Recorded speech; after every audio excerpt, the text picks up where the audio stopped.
Recycle it.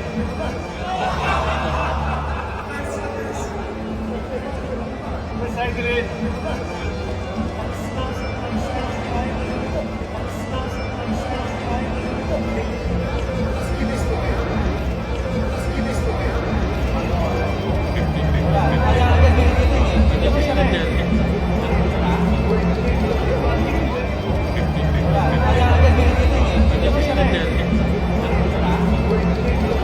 So yun, welcome back to the channel.